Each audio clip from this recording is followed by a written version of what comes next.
আজকের ভিডিওটি একটি বাস্তব ভিডিও, বাস্তব কথা আপনাদের কাছে তুলে ধরব।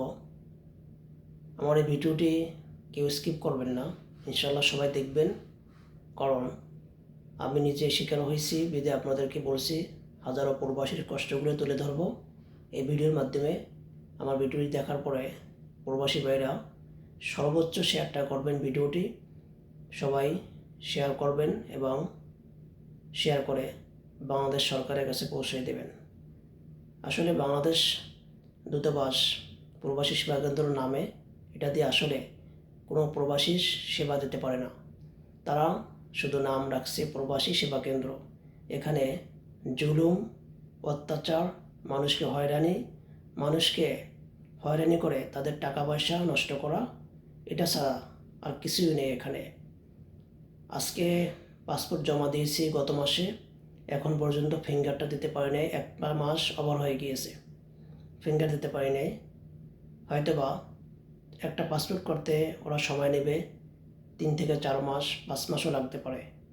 এটা যদি হয় বাংলাদেশের প্রবাসী সেবা কেন্দ্র, তাহলে একজন প্রবাসী কিভাবে সে সুন্দর সেবা এখান থেকে পাবে? শুধু হয়রানি করা হয়, মানুষকে ব্ল্যাকমেল করা হয়। এই মনে করি আমি, এই সেবা কেন্দ্রে কখনই সেবা দেওয়া হয় না।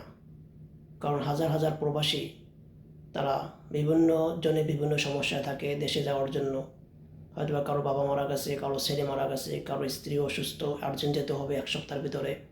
হয়তো বা কেউ মারা গেছে। আর যদি পাসপোর্ট করতে এসে দেখে 6 মাস, 3 মাস, 4 মাস, 5 মাস যদি একটা পাসপোর্ট করতে সময় নেয়, তাহলে সেই প্রবাসী কীভাবে সে মুক্তি পাবে? তাই বাংলাদেশ সরকারকে বলবো, আপনারা যা প্রবাসীদের সাথে যে ধরনের সেবা দেন, এটা কোনো সেবার মধ্যে পড়ে না, শুধু হয়রানি করা হয়। তাই বলবো, আপনারা ক্ষমতায় আসছেন যে কোনোভাবে, আপনারা ক্ষমতায় গেছেন সেটা বাংলাদেশের মানুষ জানে। এবং আপনারা যে কমিটমেন্ট ছিল, সেই কমিটমেন্টগুলো আপনারা রাখেননি। সব সরকারি আসার আগে এইটা করব, ওইটা করব, তবে আসার পরে তখন তাদের ধারা পাল্টিয়ে যায়, তারা রূপ চেঞ্জ হয়ে যায়। তাই মনে করি পাসপোর্ট অফিসে যারা এখানে কর্মকর্তা আসছে, অনেকেই তারা ভালো করে সংখ্যাগুলো লিখতে পারে না। 9 জায়গায় 3 লেখে, 3 জায়গায় 9 লেখে। আমার মনে হয় তারা 1 পাস 2 পাস করে আসেনি, শুধু সেবা দিতে আসছে, শুধু টাকা দিয়ে চাকরি নিয়েছে। কারণ যেটা বাস্তবতা সেটাই বলছি, নিজে হয়রানির শিকার। আমার মতো হাজার হাজার প্রবাসীর কথা, এটা আমার কথা নয়। তাই যাতে করে পাসপোর্টটা মানুষ 1 সপ্তাহ 10 দিনের ভিতরে পেতে পারে, সেইটা ব্যবস্থা করেন। আর প্রবাসীদের রেমিটেন্সি বাংলাদেশের অর্থনৈতিক চাকা সচ্ছল রাখে। তাই আপনারা প্রবাসীদেরকে সেই সম্মানটা দেন না, সেই সেবাটা আপনারা প্রদান করেন না। আপনারা শুধু হয়রানি করেন, মানুষকে ঝামেলায় ফালান, সহজভাবে কোনো কাজ করে দেন না। এখানে যদি যারা প্রবাসী সেবা কেন্দ্র নামে বসে আছে টেবিল নিয়ে, চেয়ার নিয়ে, তারা এক একজন ব্যারিস্টার মনে হয়। তাদের আচরণ এতটা নিকৃষ্ট, তারা অনেক ভাবদারে বসে থাকে। এদেরকে দেখলে মানে এরা সেবা দিতে আসেনি, এরা এখানে আসছে নবাব হয়ে, নবাবের মতো বসে থাকে, কাজ করে না। অন্য কোনো এজেন্সি কিংবা অন্য কোনো দেশের দেখবেন তারা 1 সপ্তাহে 3 দিনে পাসপোর্ট দিয়ে দেয়।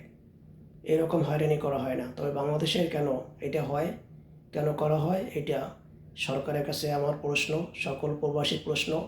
ভিডিওটি আশা করি যারা প্রবাসী বাইরে আছেন সর্বোচ্চ শেয়ার দেবেন এবং বাংলাদেশ সরকার যাতে দেখতে পায়, ভিডিওটি যাতে ভাইরাল হয়, মানুষের কাছে পৌঁছায়।